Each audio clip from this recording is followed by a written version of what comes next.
Bienvenido. Ildefonso, ¿me escuchas?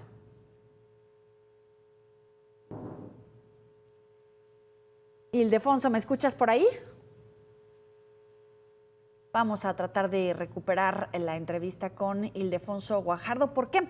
Porque obviamente era uno de los planteamientos más esperados en este segundo debate presidencial. Estamos ansiosos por conocer cuáles son las propuestas de cada una de las candidatas presidenciales. Realmente México está ocupando y aprovechando al 100% los beneficios que puede traer la relocalización de empresas en territorio mexicano. ¿En qué zonas? Hay expertos que dicen que particularmente en la zona norte del país, pero también sabemos de algunos del centro y del sur del territorio mexicano. ¿Y qué hace falta para poder aprovecharlo de mejor forma? Hay algunos informes que hablan acerca, por ejemplo, de que falta infraestructura, falta agua, que evidentemente preocupa mucho el tema de la inseguridad. Y por eso es que queremos saber, por un lado, cómo lo ha hecho el gobierno hasta este momento y cuáles son los planteamientos que se observan de las candidatas presidenciales, porque al final es el tema que les va a tocar manejar. Ildefonso, muchísimas gracias por estar con nosotros. Bienvenido. Gracias por tu invitación, aquí a tus órdenes, escuché la entrada y sin duda te diría que hay una buena oportunidad porque se alinearon tres cosas. Se alineó primero la pandemia, segundo la guerra comercial Estados Unidos-China y tercero que tenemos un nuevo instrumento que exige mayor integración de proveeduría de la región de América del Norte. Esas tres cosas se nos alinean y hay que tomar ventaja de las mismas. Lamentablemente, las condiciones del país no han permitido tomar ventaja al 100%. Y te daría una estadística simplemente para poder coincidir. El promedio de inversión extranjera y directa de estos 5 años es igual al que se logró del 12 al 18 cuando yo fui secretario de Economía. Deberíamos estar al menos al doble. Y es interesante, ¿cómo alcanzar ese potencial que tú bien conoces y reconoces? Veamos cuáles son algunos de los puntos que, según expertos, deberían de mejorarse. El tema del abasto del agua, de la infraestructura y también, por supuesto, el gran pendiente del presidente López Obrador, la inseguridad. Mira, primero, claramente que yo estoy aquí en tu casa en Monterrey, llegué este viernes hace rato, y el primer problema que todo el mundo comenta es que no existe suficiencia de abasto eléctrico. Entonces, hay empresas que están llegando y están batallando para encontrarlo. Parqueros industriales están teniendo que invertir ellos mismos en la infraestructura para desdoblar energía de alta tensión a energía utilizable a nivel empresarial. Y tienen que pagar esa infraestructura y luego donársela a CFE, pero además CFE les exige mayores términos de calidad que los que la misma CFE implementa en sus instalaciones. Entonces, realmente tenemos que, como lo has escuchado, Xóchitl habla certidumbre jurídica, respeto a nuestros acuerdos internacionales, sin duda apostarle a una energía alterna, una energía solar, una energía eólica y sin duda costos competitivos, infraestructura, o sea, logística de comunicaciones. ¿Hace cuántos años que no generamos una nueva vía de conexión a América del Norte o modernizamos las existentes? Como diputado he visto pasar 4 presupuestos y ninguno ha incluido algún proyecto especial en ese sentido. Entonces, realmente a eso le agregas que las que están llegando para satisfacer los requisitos del tratado están concentrándose en el norte, porque kilómetro que le agregan de inseguridad.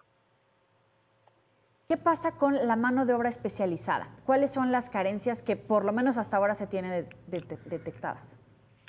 Mira, fundamentalmente tienes que meter una currícula académica que contemple los cambios que está teniendo la industria del siglo XXI. La industria automotriz que se está transformando hacia la electromovilidad obviamente requiere otro tipo de capacitación, otro tipo de especialidad. Sobre todo, un auto en esta nueva época tiende a ser más una computadora que un auto como eran los autos de combustión. Entonces tienes que entrenar en ese sentido, capacitar en ese sentido, en las formaciones de ingenieros, en las formaciones técnicas y seguirle invirtiendo en la educación intermedia porque muchos chicos van primero por una preparatoria técnica para después convertirse en ingenieros trabajando y estudiando, como muchos de nosotros lo tuvimos que hacer en el transcurso de nuestras carreras. Y sí, hay que invertir en capital humano fundamentalmente, y la calidad de la educación básica es imprescindible. Matemáticas, lectura y comprensión son las habilidades que necesita aún un operario para poder leer un instructivo. Y lamentablemente, como se dio a conocer en la prueba PISA, tenemos un retraso en habilidades matemáticas y de comprensión. Ahora, se habla mucho de relocalización en los estados del norte del país, pero no sería exclusivamente para esa zona. Del centro también se puede aprovechar, en el sur, por supuesto. No, sin duda se puede aprovechar, pero tú tienes que adecuarte a las capacidades. O sea, tú no por arte de magia, por un decreto, vas a hacer 100 parques industriales donde por decreto presidencial los vayas a desarrollar. Tú tienes que alentar la utilización de las capacidades y potencializar esas capacidades. Si queremos que la inversión vaya al sur, tenemos que llevar la energía necesaria, gas, por ejemplo, que no se había proyectado hasta que se proyectó el gasoducto que va por el Golfo de México desde hace más de 6 años. Y es fundamental llevar energía, llevar inversión en escuelas, en capacitación, porque viste que todo este sexenio a partir del tren interoceánico se han intentado colocar 10 parques industriales. Pues yo conozco parqueros del norte muy exitosos que han sido invitados por el gobierno, pero pues son ahí 500 hectáreas que no tienen las condiciones de estar en la conectividad de logística de valor agregado para poder ir a invertir esas zonas. Tú tienes que generar las condiciones para esa inversión.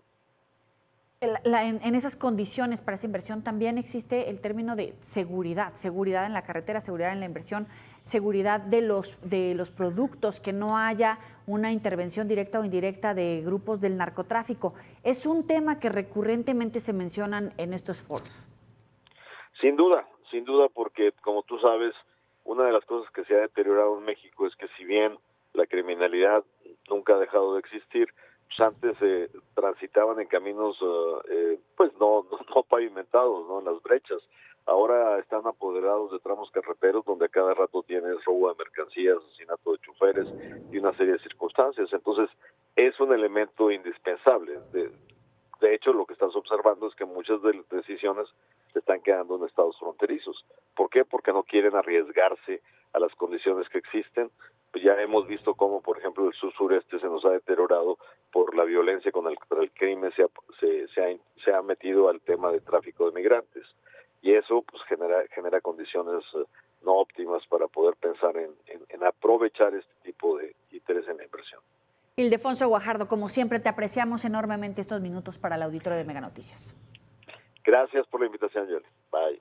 Hasta luego.